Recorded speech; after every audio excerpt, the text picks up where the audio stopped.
Buenas noches con todos, bienvenidos nuevamente a Psicología Basada. Bueno, en esta ocasión tenemos al gran Jonathan Ramos, un gran filósofo, historiador argentino. Y bueno, vamos a tocar el día de hoy un tema muy interesante que no lo hemos visto anteriormente aquí, que es sobre la filosofía atomista. Y pues bueno, a mi entender, tenemos con nosotros a una persona que nos puede dar un mayor alcance y un mejor acercamiento también sobre lo que es toda esta doctrina, pensamiento. ¿Qué tal, Jonathan? Un gusto. ¿Qué tal? ¿Cómo te va, hermano? Es un gusto estar acá con vos en tu canal. Y bueno, prestos acá para responder cualquier inquietud. Bien, perfecto.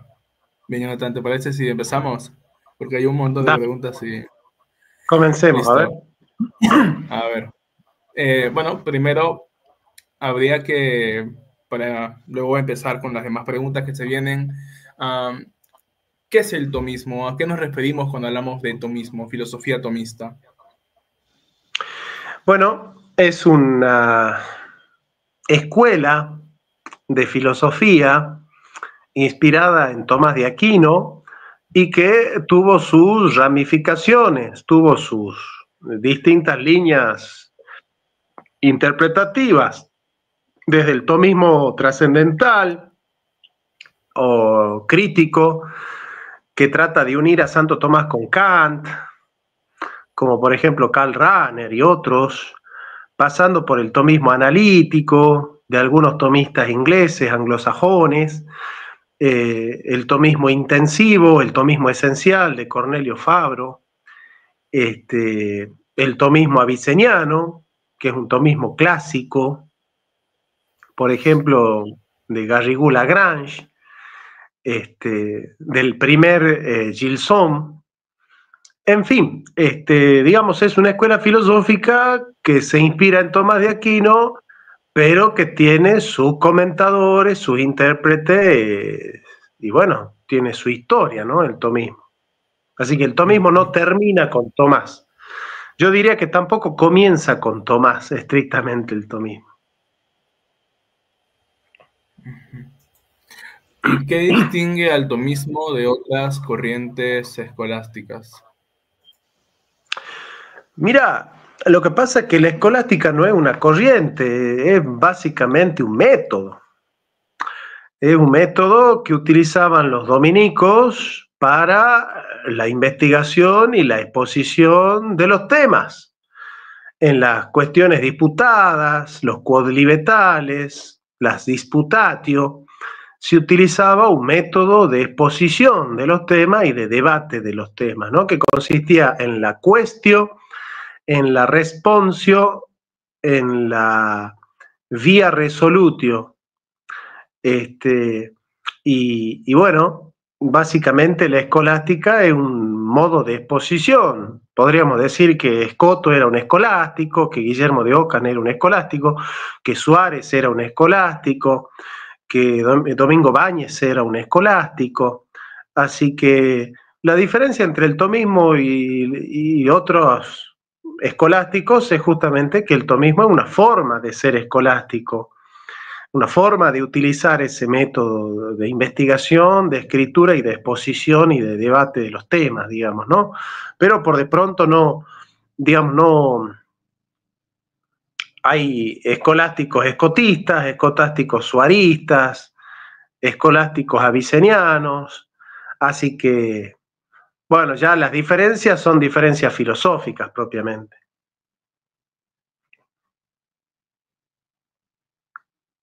Perdón, no te estoy escuchando, parecería que tenés el micrófono No, apagado, perdón, Mike. perdón. Sí, sí, sí. Decía entonces como que hay varios, a ver, ¿cómo decirlo? Varios lentes o formas, ¿a qué se debe a esta ramificación, si lo queremos llamar así, del tomismo? Bueno, lo que pasa es que hasta el siglo XIX y XX no existía el método histórico, entonces cada uno leía los textos de Tomás sin ordenarlos cronológicamente, o quizás ese orden no tenía un estudio riguroso de los textos y del contexto histórico. Entonces, muchas veces algunos pensaban que del ente y de la esencia era como el texto más, el definitivo de Santo Tomás de Aquino, que en realidad es uno de los primeros, donde Tomás todavía es un poco aviceniano, un poco averroísta. ¿Te das cuenta? En la Suba contra los Gentiles tiene mucha influencia del averroísmo, aunque trata de responderle al averroísmo.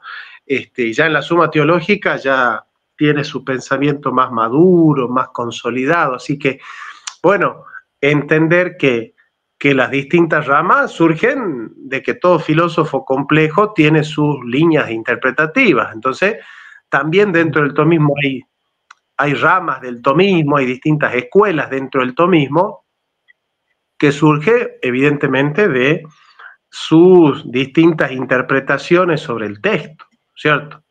Así que podríamos decir que la más actual, la más vigente, el tomismo esencial de Cornelio Fabro, ¿no? El tomismo intensivo.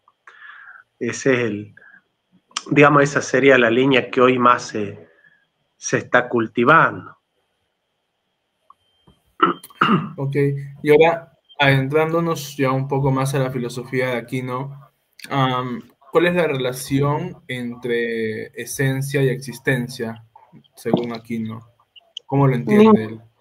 Ninguna. En realidad, Tomás de Aquino habla de esencia y ser, no de esencia y existencia, ¿no? La esencia es un coprincipio metafísico receptivo, pasivo. En sí misma la esencia no es nada. La esencia como quiridad es pensamiento en la mente de Dios, pero los pensamientos de la mente de Dios son Dios mismo. Así que la esencia solamente puede ser conocida a través de una distinción de razón, como algo distinto del acto. Pero in actus, la esencia es el acto en cuanto que ya posee el ser. Entonces la esencia es el aspecto receptivo del acto de ser y el acto es el aspecto comunicativo del acto de ser. Entonces la esencia lo que hace es determinarlo al acto para que el acto tenga esta forma sustancial, para que el acto aparezca como ser acto de esta manera y no de esta otra manera, para que tenga esta esencia y para que tenga esta forma y no otra forma, digamos, ¿no? Así que, digamos que la esencia lo que hace es determinarlo al acto, lo determina, lo hace elicitarse dentro del marco de una determinación. No lo limita, sino que lo coarta en el sentido de que lo determina, le pone sus determinaciones quiritativas para que el acto no sea acto puro, sino acto de esta entidad, ¿no? que es esta entidad que tiene su propia forma, que tiene su propia naturaleza. Y Tomás de Aquino, ¿cómo entiende o cómo entiende el tomismo en general el alma? ¿Qué dice sobre el alma? Bueno, el alma es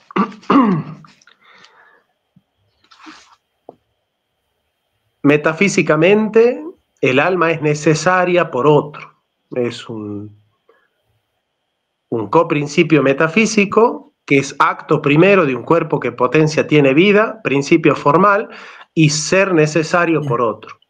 No sufre de la generación y la corrupción, sino que es creada directamente por Dios y no puede destruirse porque no se corrompe, solo se corrompe la materia. Entonces, es necesaria, pero no es necesaria por sí mismo, es decir, no tiene en sí el principio de su movimiento ontológico, sino que lo recibe de otro.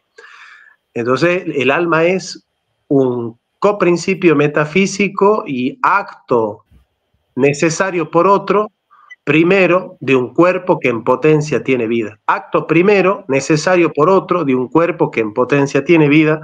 Principio formal y vital del cuerpo humano. En este caso, si hablamos del alma humana, ¿no? Después podemos hablar del alma animal. pero es acto primero de un cuerpo que en potencia tiene vida. Este video está auspiciado por nadie. Así que suscríbete, dale like, comparte, realmente apoyas muchísimo haciendo eso. Dicho esto, puedes seguir con el video.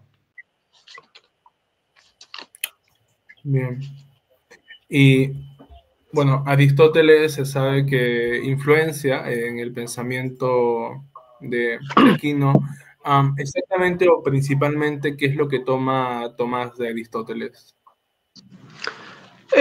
Muchos conceptos que le van a permitir acceder desde la metafísica dinámica, que es la metafísica del movimiento y de la relación entre el acto y la potencia, la sustancia y los accidentes, a la metafísica estática, que es justamente la estructura del ser, y de la dinámica de la participación, que es estrictamente platónica. Es decir, Tomás de Aquino en su analítica del ente y en el movimiento creador y en el movimiento de participación, digamos que tiene una estructura platónica que es explicada con conceptos aristotélicos. Eso sería Tomás de Aquino, es una estructura donde el ente participa del ser, la metexis de Platón, pero no explicada en términos platónicos, sino en términos aristotélicos, porque la participación es un cierto movimiento, ¿no? Entonces, digamos que de fondo, Santo Tomás es un platónico,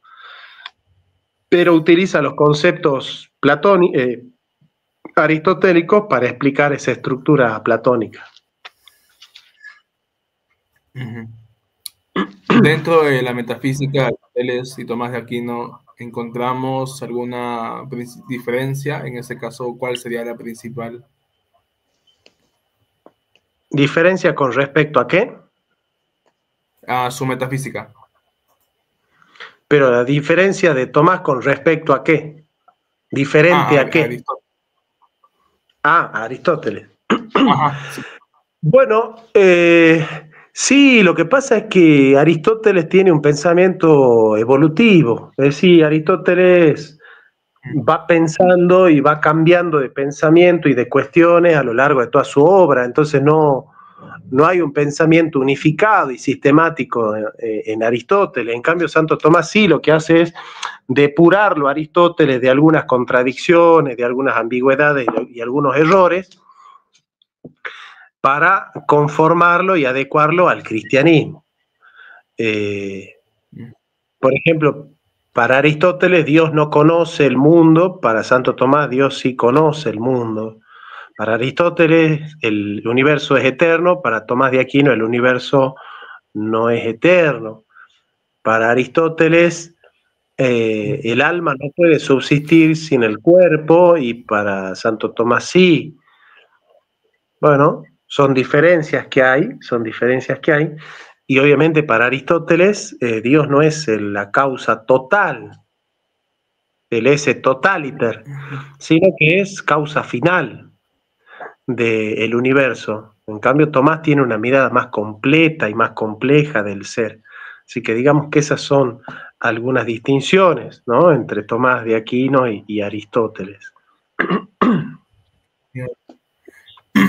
¿Por qué considera que el tomismo hoy en día sigue siendo relevante? Por ejemplo, ahora, ¿no? O sea, tenemos una revista hablando generalmente del tomismo, ya una filosofía que pues lleva años. ¿Por qué considera usted que sigue siendo relevante ahora en el siglo XXI? Bueno, porque es verdadero, porque descubrió la esencia del universo, la estructura formal y material del universo, que descubrió verdades fundamentales del ser de los entes, de la relación entre el ser y el ente, el movimiento, la vida, la causalidad, la finalidad, la forma, la relación entre forma y materia, acto y potencia, sustancia y accidente, entre la unidad y la pluralidad. Es decir, es una filosofía muy completa, una metafísica muy completa que describe de una manera satisfactoria la estructura fundamental del universo, y es por eso que todavía sigue siendo pertinente. O sea, el tomismo no es estudiado como un viejo objeto de museo, sino como una forma de explicación de la realidad complexiva, integral, compleja y unitaria, que todavía hoy tiene mucho para decirle al ser humano, ¿no? Ujú. Hoy en día, pues, en esta época tenemos algunas filosofías que, por así decirlo, se han expandido un poco más, al menos en el Popol, hablando incluso un poco de posmodernidad y así. Entonces, ¿el tomismo tendría algo que decir sobre el nihilismo?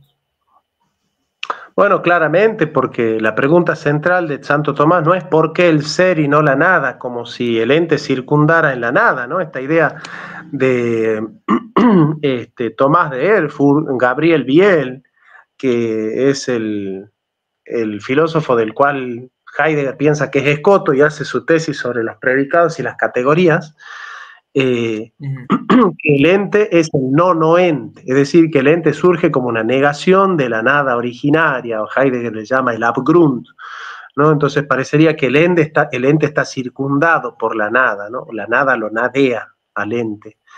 Entonces, la pregunta de Leibniz, que va a recuperar Heidegger, encontrándola también en Tomás de Erfurt, el pseudo escoto, ¿por qué hay algo y no más bien nada? Como si el no más bien sería una actitud más fundamental con respecto al propio acto del ente, ¿no? En realidad la pregunta de Tomás no es por qué hay algo y no más bien nada, sino por qué hay entes y no más bien solo el ser. Entonces, de fondo hay ser, no la nada. Entonces, si nosotros vamos al fundamento, dicen los nihilistas, no nos encontramos con nada. En cambio, Tomás de Aquino dice, si vamos al fundamento, nos topamos con Dios, que es el ser. No, perfecto. Y continuando justamente con estas formas de pensar actualmente, pues se habla mucho respecto a la nociología del relativismo, de que no existe una verdad, no hay un conocimiento, digamos, exacto, verdadero. ¿Cuál es la postura de Tomás de Aquino respecto a la verdad? Tomás de Aquino dice en la Suma Teológica que aquel que dice que la verdad no existe está afirmando que la verdad no existe, porque si la verdad no existiera, sería verdad que la verdad no existe. Es decir, eh, la verdad es la estructura del conocimiento. La verdad no es por de pronto, una proposición o una cualidad de la proposición. La verdad es la estructura del conocimiento mismo. Es decir, el hombre conoce en la verdad, ¿no? Cuando nosotros conocemos lo verdadero. Conocer es conocer la verdad. Si no, no hay conocimiento falso. Hay desconocimiento, pero no conocimiento falso. Entonces, a, a raíz de eso, que la verdad es la estructura del conocimiento, es imposible negar la verdad, no se puede negar la verdad. Una persona que afirma y dice no existe la verdad, tiene que afirmar que eso que está diciendo es verdadero. Es decir, que es verdad que no existe la verdad. Con lo cual es imposible salir de la verdad. La verdad es la estructura del conocimiento y el conocimiento es parte de la naturaleza humana, ¿no? Entonces, negar la verdad sería tanto como negarlo al hombre y a su naturaleza.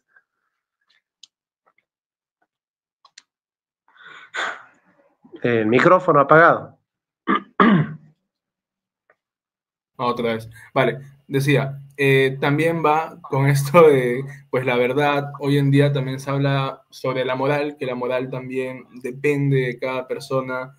Desde Tomás de Aquino, ¿cómo definimos o cómo sabemos qué es lo bueno y qué es lo malo? Si pudiese hablar Bueno, de es que malo también.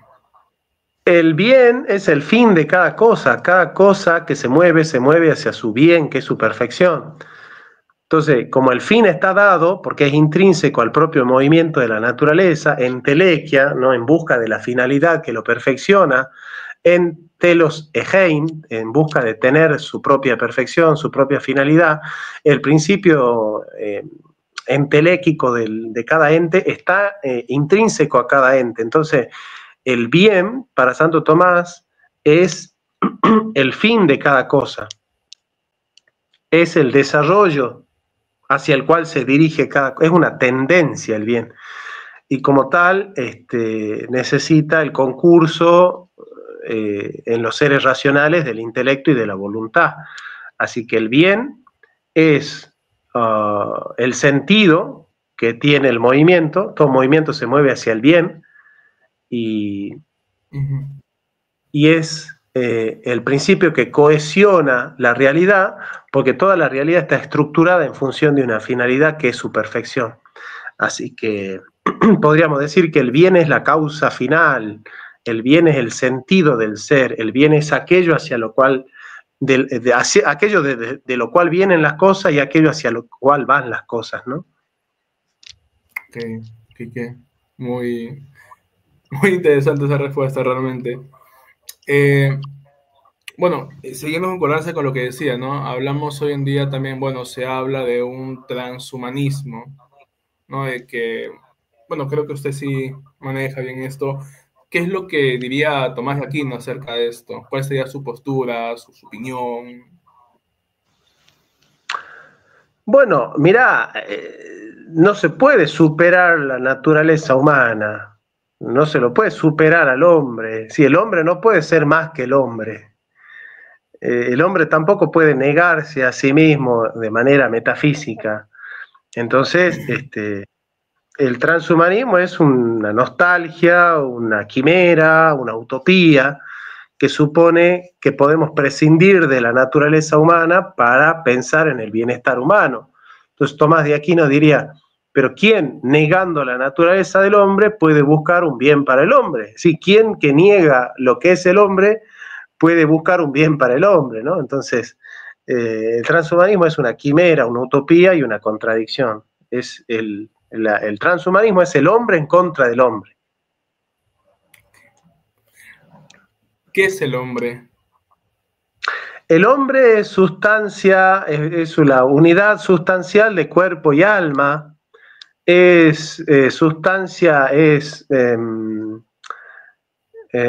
sustancia individual de naturaleza racional, es criatura de Dios, creado a imagen y semejanza de Dios, es la unidad ontológica entre el acto y la potencia en función de una naturaleza que es racional y política y, y tiene la misión de, de conocer a Dios y de dar a conocer a Dios. Entonces el hombre es ad imaginem Dei, fue creado a imagen de Dios para reflejar en el universo la gloria de Dios, el gobierno de Dios y la santidad de Dios, ¿no? Entonces, el hombre es más que los animales y menos que los ángeles, ¿no? Es un ser racional que fue creado para gobernar el universo en mayordomía, es una representación de Dios.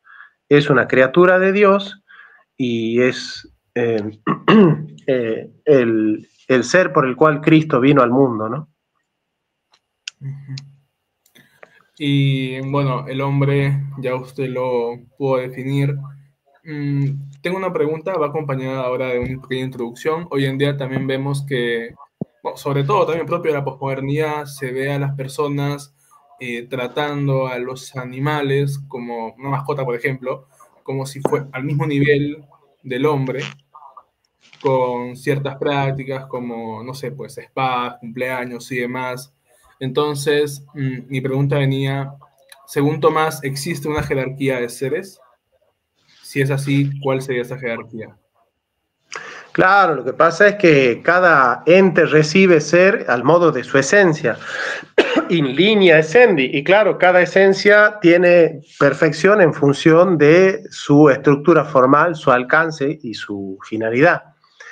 Entonces, la piedra participa del ser al modo de la piedra, que es el puro existir. La planta participa del ser al modo de su esencia, que es el existir y el vivir. El animal participa del ser al modo de su esencia, que es el existir, el vivir y el sentir, la sensación, la estesis. Y el hombre participa del ser al modo de su esencia, que es existir, vivir, sentir y pensar. Por lo tanto, la dignidad del hombre es mayor porque participa de más perfecciones. Por lo tanto, hay una jerarquía. Entonces, aquel que tiene una mayor dignidad subordina a aquel que tiene una menor dignidad. Entonces, existe el carácter instrumental. Es decir, aquello que es menos sirve para sostener y para promover la dignidad de aquel que es más.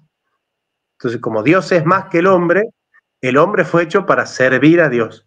Y como el animal es menos que el hombre, el animal fue hecho para servir al hombre. Esa es la estructura.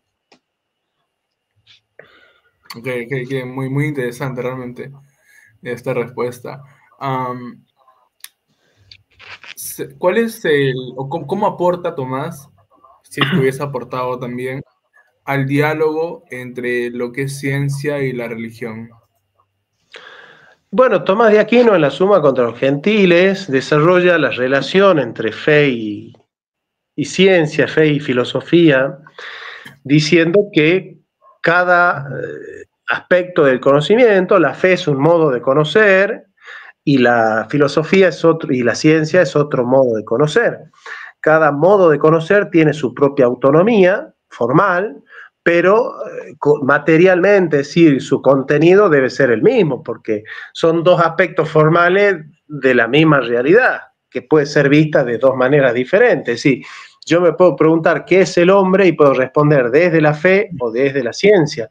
Ahora, aunque las respuestas sean distintas en función del ángulo y de la mirada, no pueden ser contradictorias, porque están apuntando hacia lo mismo. Entonces, fe y ciencia tienen autonomía metodológica, tienen sus propios principios formales, pero se deben integrar materialmente bajo el mismo contenido, puesto que es la misma entidad sobre la cual recae la pregunta. Con lo cual, digamos que entre fe y ciencia hay una relación de autonomía integrada, es decir, la ciencia y la fe concursan o confluyen en la dinámica de la propia naturaleza del ente al que se pregunta, ¿no?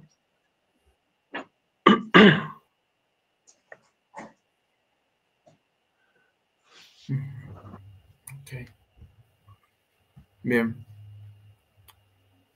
Está.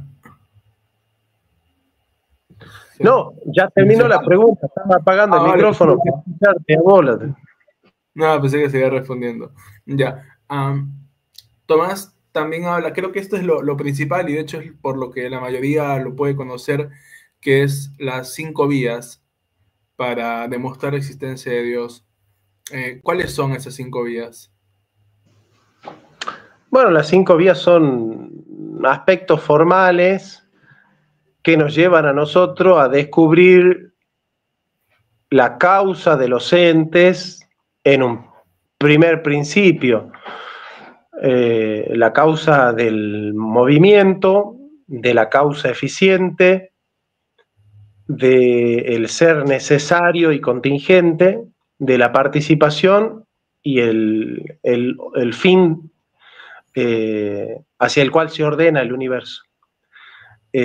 Por el movimiento descubrimos que lo que pasa de potencia a acto no puede pasar sino por un ser en acto. Ese ser en acto a la vez no puede recibir el ser de otro que lo mueva, sino que tiene que tener el principio del movimiento ontológico en sí mismo, y a ese le llama primer motor inmóvil, que comunica el ser pero no lo recibe. La segunda es por vía de la causalidad eficiente, es decir, las causas intermedias que comunican el ser de alguien que dona el ser primariamente. Si meramente hubiera causas eficientes, no existiría una causa primera, por lo tanto no existiría una explicación del universo. Las causas intermedias explican el ser de la causa primera. La causa eficiente es causa primera en cuanto que comunica el ser a las causas intermedias para que esas causas intermedias las comuniquen a las causas últimas. El ser necesario implica que todo lo contingente puede o no puede ser en función de que recibe el ser de un ser que es necesario. Si todo lo contingente fuese causa de todos los otros contingentes, se seguiría que ninguno sería la causa de nada, porque el que es contingente primariamente recibe el ser y después lo comunica. Entonces no existiría un primero, porque el primero lo tendría que recibir de otro, y si lo recibe de otro que no lo recibe de nadie más, ese primero a la vez ya no sería contingente. Por la vía de la participación, en la cuarta vía se descubre la gradación de seres. En la gradación de seres se descubre que aquel que tiene máximamente ser tiene acto puro de ser, porque justamente ser máximo implica no estar limitado por la potencia. Entonces, todo aquello que tiene potencia y acto participa de un ser en acto que es máximamente ser. Y como toda la realidad se mueve hacia su perfección, La perfección es un orden inteligente al cual se le imprime un ser racional al universo. Si el universo se mueve hacia su plenitud es porque hay un ser inteligente que imprimió ese movimiento hacia esa finalidad definida por su inteligencia. Esas son las 5 vías. Excelente, excelente explicación. ¿Han sido refutadas las vías? ¿O se cree que han sido refutadas alguna de estas vías que propuso? Bueno, cada cuánto surge un filósofo creyendo que ha refutado las vías, Russell, Kant, Sartre, algunos han intentado, Dawkins, han intentado refutar las 5 vías, pero no porque no lo hicieron metafísicamente. Ok, entonces podemos decir que de momento no están refutadas. No están bien planteadas las refutaciones, o no están refutadas como tal. No están refutadas. Bien. Ya que hemos hablado un poco sobre el hombre, sobre lo que es el hombre para servir a Dios, Tomás de Aquino habló sobre la felicidad y si lo hizo, ¿cuál es el fin del hombre también? Claro, lo que pasa es que cuando se habla de felicidad se piensa que la felicidad es un estado de ánimo, ¿no? Como estar contento.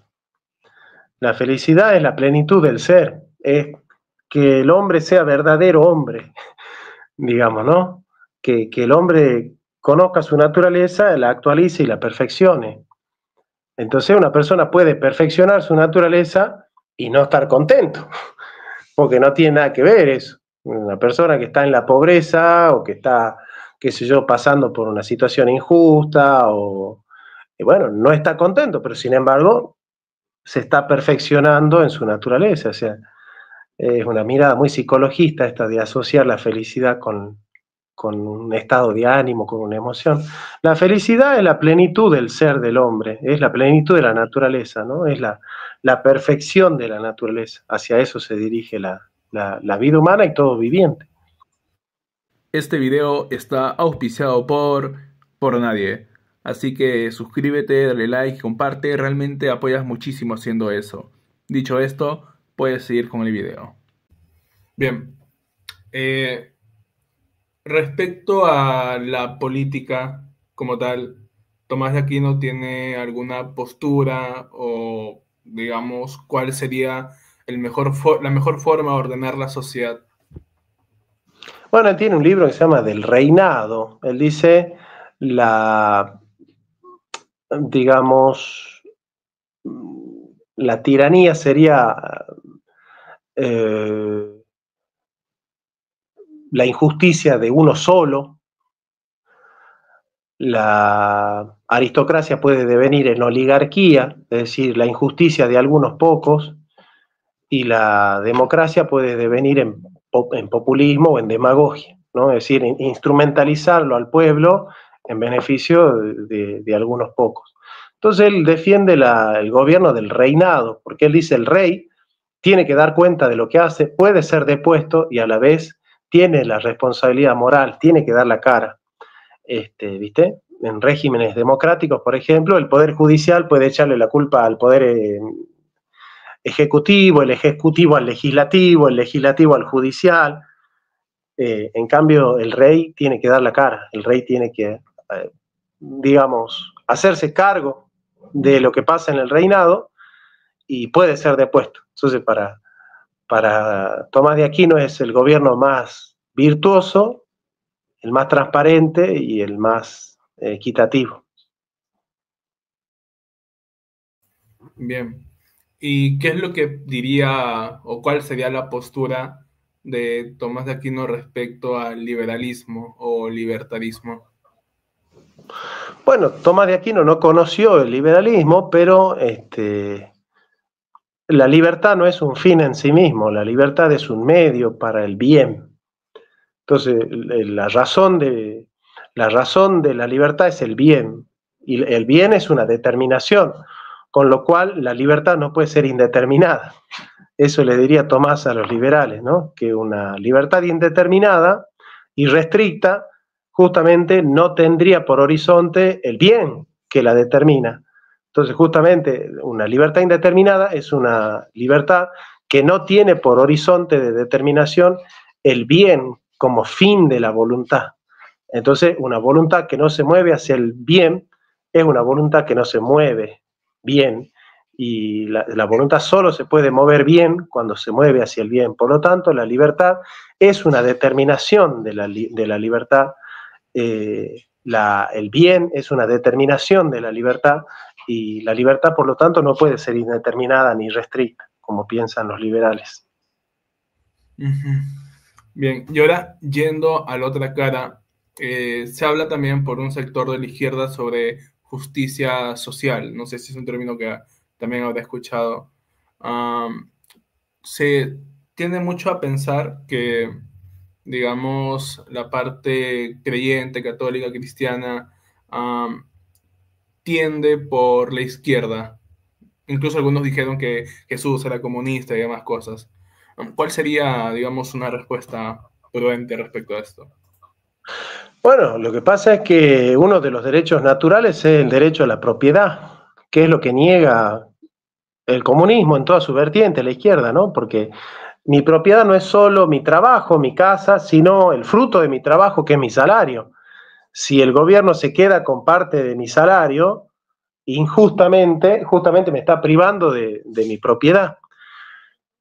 El gobierno no es dueño de mi salario. Lo que puede hacer el gobierno es ordenar mi salario para que redunde en un bien para la sociedad, pero no quitarme mi salario, que es lo que plantea la izquierda, digamos, ¿no? Quitarme el fruto de mi trabajo.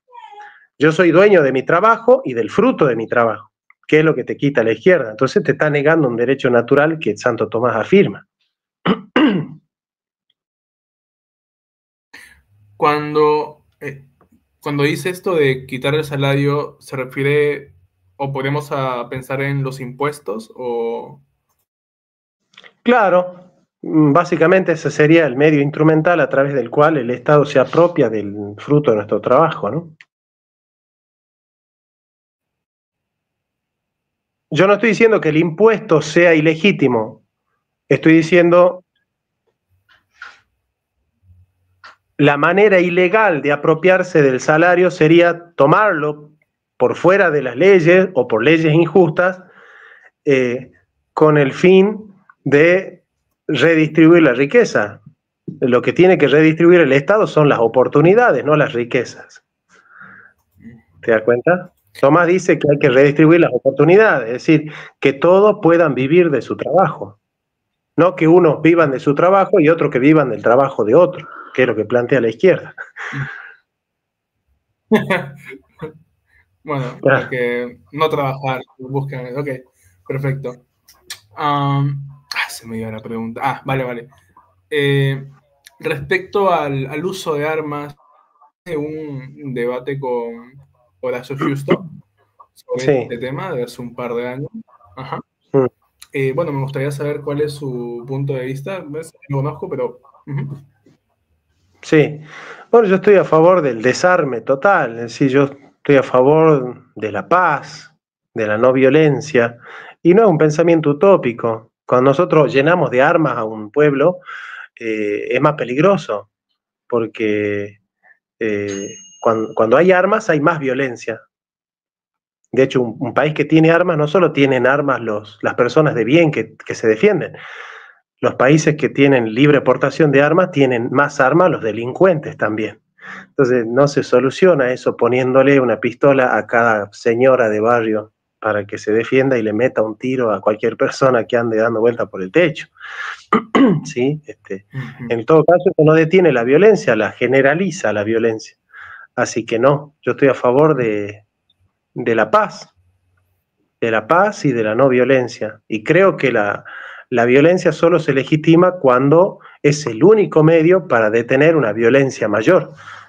Pero este no es el caso. Acá la libre portación de armas no detiene la violencia, la generaliza, la hace universal y accesible para todos, para que todos podamos ser violentos. Vale, genial. Bueno, le habló de Perú, ¿no? Por ejemplo, cuando se estudia a Tomás de Aquino, se hace siempre de una manera muy superficial, en las escuelas a lo más una clase, Ya si lo quieres estudiar de manera completa, entiendo que ya la carrera de filosofía como tal, ¿no? Eh, Acorde a esto, entiendo yo que pues puede haber algunos mitos o malos entendidos respecto a Tomás de Aquino, y según su experiencia me gustaría saber si es que usted conociese cuáles fueran los principales mitos o malos entendidos que se tiene sobre Tomás de Aquino, que ha podido escuchar por ahí. Bueno, que no era un filósofo, que era un simple cristiano que usaba la razón para justificar su fe, que había querido quemar la Suma Teológica porque le parecía que no tenía valor la Suma Teológica al final de su vida, que, qué sé yo, que fue condenado por la Iglesia, mmm, que es aristotélico también, el aristotélico tomismo. Ah, hay un par, no recuerdo ahora tantas, pero sí, sí, hay prejuicios de todo tipo. Vale, vale, perfecto. Y ahora quizás una pregunta un poco más personal, ya que hablamos mucho respecto a Tomás. ¿Qué lo llevó a usted a acercarse a la filosofía atomista? De tantas que hay, ¿cómo usted dijo, ok, creo que por acá es el camino?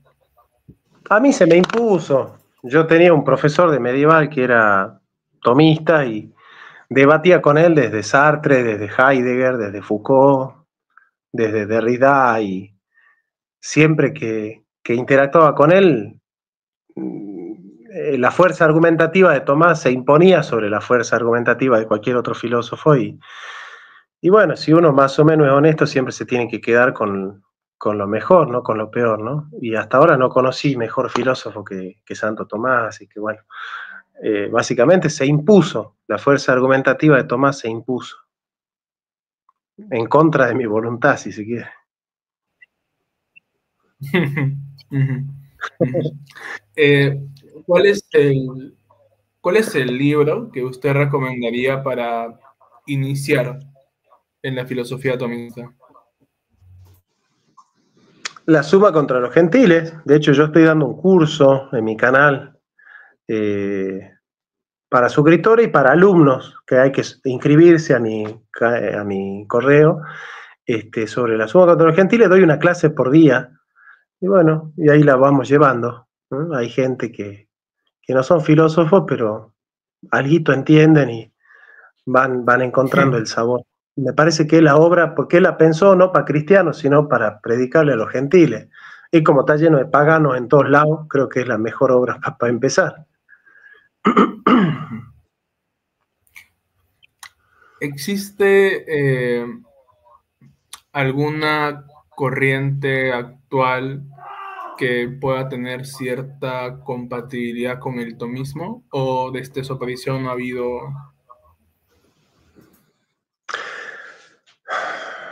Bueno, el personalismo de Manuel Burgos, de Wostila, digamos que el personalismo cristiano eh, de Munier, podríamos decir que es medio compatible con el tomismo. Hay algunas rispideces, pero no son insalvables. Creo que es la filosofía más compatible con el tomismo. Uh-huh. Y hablando también justamente de actualidad, ¿cómo cree usted que, y pensando en una población joven, cómo usted podría animar quizás a la gente joven que se anime por leer sobre Tomás de Aquino o insertarse en esta parte de la filosofía? Lo que pasa es que yo soy duro. Para mí, el que no sabe leer y el que no sabe pensar tiene una vida de porquería. Una vida de porquería. Si yo analizo la vida de la gente que en toda su vida ha leído el manual de la licuadora y alguna tapa de diario, y es una vida de porquería. Yo no admiro ni deseo ser ni imitar a nadie que haya leído ni dos libros en su vida, ¿viste? No me parece interesante una persona que no le gusta leer. y que no tienen criterio para leer, porque una cosa es leer y otra cosa es leer a Santo Tomás. Es decir, leer, uno puede leer cualquier cosa, pero bueno, tener criterio para saber leer también es difícil. Así que bueno, leer a Santo Tomás es casi como hacer un curso avanzado para conocer lo mejor de la humanidad en 30 años. Ok, ok. Esta pregunta no era parte, pero me acabo de acordar. Hace poco, pues, hubo un debate entre... Bueno, el tema era sobre si existía el purgatorio. ¿Cuál es su postura? Solamente limitándonos a responder a cuál es su postura respecto a este tema. Mirá, yo no tengo una postura definida porque yo no estudié el tema. Pero bueno, a priori te digo que los protestantes no aceptamos el purgatorio, pero no te puedo dar razón. Yo, de lo que no se puede hablar es mejor callar. Bien, bien, bien, bien. ¿Cómo, ya que usted mencionaba, ¿no? Justamente la importancia de leer, que las personas que no leían, bueno, en usted, ¿cómo la filosofía ha impactado su forma de ver la sociedad y la vida como tal? Este video está auspiciado por nadie. Así que suscríbete, dale like, comparte, realmente apoyas muchísimo haciendo eso. Dicho esto, puedes seguir con el video. Y bueno, todo. Yo antes de leer filosofía vivía una vida feliz. No me importaba nada. Yo salía a la calle y solo pensaba en mujeres, en plata y en éxito. No me interesaba nada más. No me dolía la pobreza, no me preguntaba por la muerte, no me preguntaba por el sentido de la vida. Las preguntas importantes no tenían sentido para mí. Yo me acuerdo que iba al gimnasio y trabajaba todos los músculos y un día un amigo le dice a su papá, mirá papá, los músculos de Jonathan. Y el señor dice, yo también trabajo el músculo, pero uno más difícil, que es el cerebro. Y me quedó porque el señor se estaba dando cuenta que yo entrenaba en el gimnasio todo el día, pero era un bruto. Y bueno, esa anécdota a mí me hizo cambiar un poco porque me hizo dar cuenta que había un cerebro que yo no estaba trabajando en el gimnasio, ¿no? Y ahí aprendí a ser distinto. Digamos, la filosofía te hace una persona interesante, ¿no? O sea, cuando vos haces filosofía te aburrís de manera interesante, odias de manera interesante, amás de manera interesante, pensás de manera interesante, te morís de manera interesante. Es decir, la filosofía te hace una persona interesante. Digamos, esa sería la cuestión de la filosofía, digamos, ¿no? Y bueno, ya una vez que vos estás en la filosofía ya no podés dejarla porque básicamente nada tiene sentido fuera de las preguntas fundamentales, ¿no? Renunciar a la filosofía sería algo así como entregarse a la vanidad, a lo vacuo, a lo vacío, a lo banal, a lo superficial, a lo liviano, a lo hueco, a lo efímero, ¿viste? Y no, por eso Sócrates decía, vivir una vida sin reflexión no vale la pena, es mejor no vivir que vivir una vida sin reflexión, ¿viste? O sea, venir al mundo para gastar comida y agua y oxígeno, y morirte sin haber dejado una huella interesante, es mejor no haber nacido. Bien, ya que tocó el tema de no haber nacido, ¿cuál sería también la postura de Tomás de Aquino respecto al, no sé si el término se puede utilizar, a la no continuidad de la vida? Entendí. Sí. Okay. Bueno, Tomás de Aquino estaba en contra, ¿no? La ciencia de la época de Tomás decía que el alma humana ingresaba al feto a los 3 meses. Entonces Santo Tomás decía, bueno, eso dice la ciencia, pero nosotros como cristianos sabemos que el alma humana es creada en la concepción. Aunque nuestra fe y la ciencia por ahora no coincidan, nosotros ante la duda, indubio pro embrione, o sea, ante la duda vamos a estar a favor del embrión, así que vamos a prohibir esa cuestión desde la concepción, porque lo dice nuestra fe, y aunque no se condiga con la ciencia, dice Tomás, es posible que la ciencia descubra otras cuestiones, que después en el siglo XX lo hizo, y hoy la ciencia ya sabe que hay vida desde la concepción, como dice la fe cristiana. En contra, obviamente. Claro. Esa data no me la sabía, se lo juro que he quedado. Ok. Wow. Buenísimo eso. Vale. Y ya para ir terminando, otra pregunta. Me has aprovechado, sí. Lindo, me has hecho como 30 preguntas, Bueno, se ha prestado para... Después de las 40 empiezo a cobrar, ¿Qué libro recomendaría usted? Ok. ¿Qué libro usted recomendaría para iniciar en filosofía, como tal en filosofía? Depende cada uno. Depende. Si uno ve que una mujer enamoradiza, un hombre enamoradizo que piensa en el amor, y uno dice, bueno, lee el Banquete de Platón que habla del amor. Si uno ve que es un militante, que piensa en temas de la política y dice, bueno, lee la República de Platón. Si ves otro que dice, no, yo le tengo miedo a la muerte y que se murió mi mamá, mi papá y no sé cómo superarlo, bueno, lee el Fedón de Platón. Todo va a depender de con quién esté hablando, ¿no? No hay una respuesta así universal, de si comiencen con este. La filosofía tiene que ver con un trato entre personas, no es abstracta la filosofía, ¿no? Entonces, depende con quién, depende para qué, depende en qué momento, depende en qué situación. Depende. Entonces, depende, la palabra que utilizamos mucho los psicólogos también. Se me fue. Ya. Respecto a la unión civil, al matrimonio Sí, el matrimonio homosexual se puede decir, ¿vale? ¿Cuál sería la postura de Tomás de Aquino y también a la adopción? Y ya con eso cerramos esto. Lo que pasa es que el matrimonio es una unión en función de la prole. El matrimonio es la unión de dos personas con vistas a tener hijos. Por eso matrimonio viene de matriz. La madre tiene matriz, y la matriz es el útero donde se forja el hijo, digamos, ¿no? Así que sí, el matrimonio que no está en función de tener hijos no tiene sentido.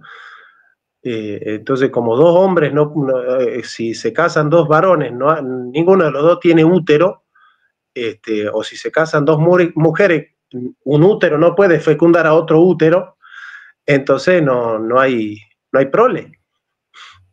No hay matrimonio si no hay varón y mujer. Por lo tanto, tampoco hay familia. Lo que pasa es que la psicología moderna prescinde de la ontología, de la metafísica, y bueno, ellos solo están basados en lo políticamente correcto, en la demagogia, ¿viste? Pero si no se respeta el orden natural de las cosas, las personas sufren mucho. Es como que vos quieras entrar por la pared y digas, no, yo tengo la libertad de entrar por la pared, y sí, pero no vas a poder entrar. Va a ser mejor que te acomodes y que entres por la puerta. Entonces, el varón se hizo para la mujer se hizo para el varón. Eso es lo natural y eso es lo bueno, eso es lo sano. El varón es varón con la mujer es mujer con el varón. La mujer no se hace mujer con otra mujer, el varón no se hace varón con otro varón. Eso no funciona así, y hay que enseñarle a los chicos así, aunque los chicos te dicen, papá, sos anticuado, sos cavernícola. No, las verdades no envejecen, ¿no? 2 más 2 es 4, y mañana por la moda a ver si no, 2 más 2 es 8, no, papá, ya sos antiguo, 2 más 2 es 8, ¿no? O sea, las verdades no envejecen. Si es verdad, no envejece, y si envejece, no era verdad. O sea, algo que ya no sirve es porque no era verdadero, pero si era verdadero ayer, hoy, mañana y pasado. ¿Me entendés?